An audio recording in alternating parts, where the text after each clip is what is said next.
Dalam slide ini saya telah menerapkan R programming-nya atau kode R-nya untuk mengaplikasikan teknik Gibbs sampling. Ada 3 bagian yang akan saya jelaskan di sini.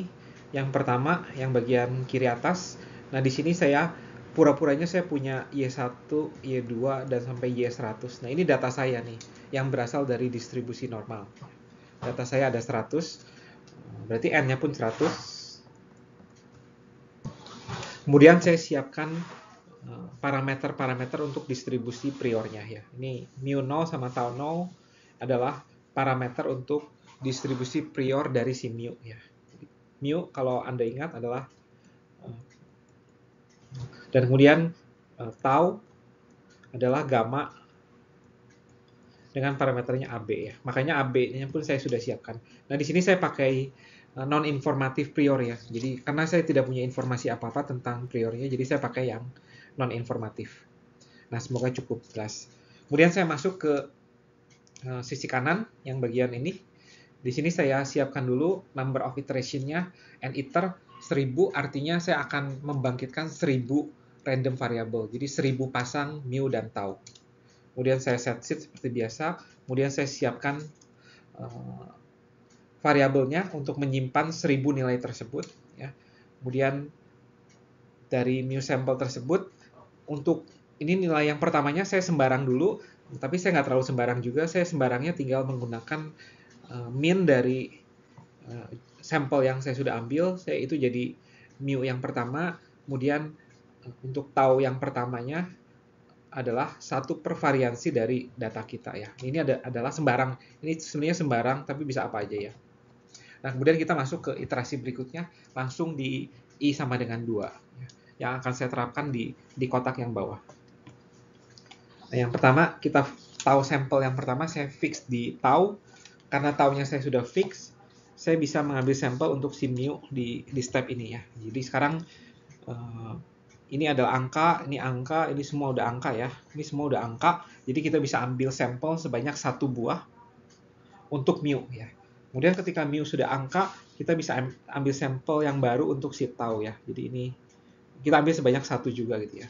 Dan mu dan tau itu saya akan taruh di mu sampel dan tau sampel. Dan begitu seterusnya sampai iterasi ini selesai, sampai n iter itu selesai.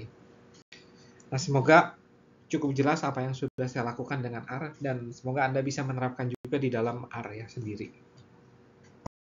Nah, setelah iterasi sebanyak n iter selesai, inilah yang akan saya dapatkan ya. Jadi saya akan plot mu ya, history dari si mu sampel tersebut dan history dari si tau sampel sebanyak 1000 ya.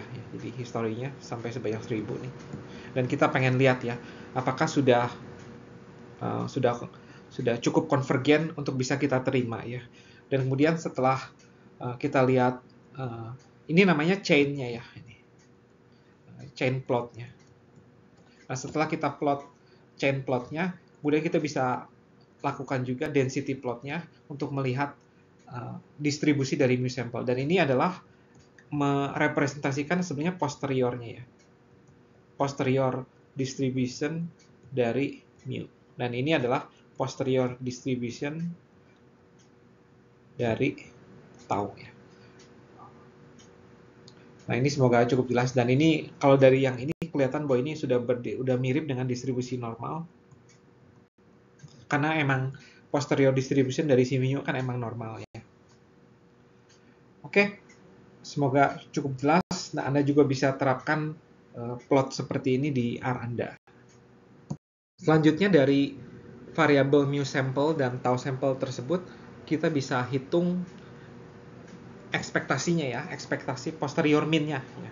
Atau kalau di matematik atau secara matematik adalah seperti ini. Ekspektasi mu given data ya. Ininya berapa? Nah, ini dapatnya hasil simulasi menunjukkan bahwa ekspektasi mu bersyarat datanya itu adalah minus 0,0486 dan seterusnya. Kemudian untuk yang kedua adalah ini, ekspektasi dari si tau given data adalah seperti itu. Adalah 1,122858. Nah, selain kita mendapatkan posterior mean-nya, kita pun bisa mendapatkan confidence interval atau Bayesian credibility interval di level 5% ya. Berarti kita harus cari interval kuantal di 0,025 dan kuantal di 0,975 untuk mu sample. Nah, kita dapatkan seperti ini. Nah, ini adalah mendapatkan credible interval dengan menggunakan simulasi. Tentunya kita juga bisa mendapatkan credible interval berdasarkan teori, yaitu dengan menurunkan distribusi posterior dari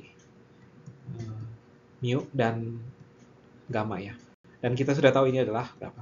Nah, dari sini sebenarnya kita bisa mendapatkan ekspektasinya ataupun Bayesian credible intervalnya pun bisa kita dapatkan, yang nanti harusnya bisa kita bandingkan dengan apa yang kita dapatkan secara simulasi.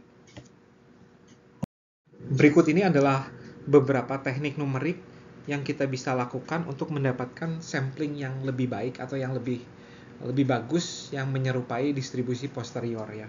Nah, yang opsi pertama adalah ini burn-in option. Burn-in itu apa? Jadi ketika kita mengambil sampel, mu sampel kan isinya itu ada dari I-nya itu dari 1 sampai 1000.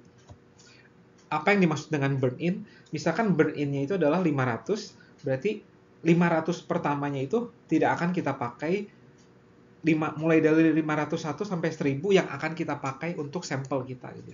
Jadi ini tidak akan kita pakai, jadi kita burn dulu, seolah kita burn.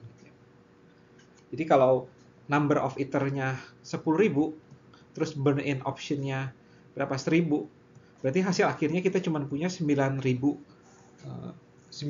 simulasi atau 9.000 puba acak. Nah, ini semoga harusnya ini sudah cukup jelas. Dan kemudian opsi kedua untuk bisa opsi teknik numerik yang kedua untuk bisa mendapatkan sampling yang lebih bagus adalah dengan menggunakan opsi thinning ya. Opsi thinning itu apa?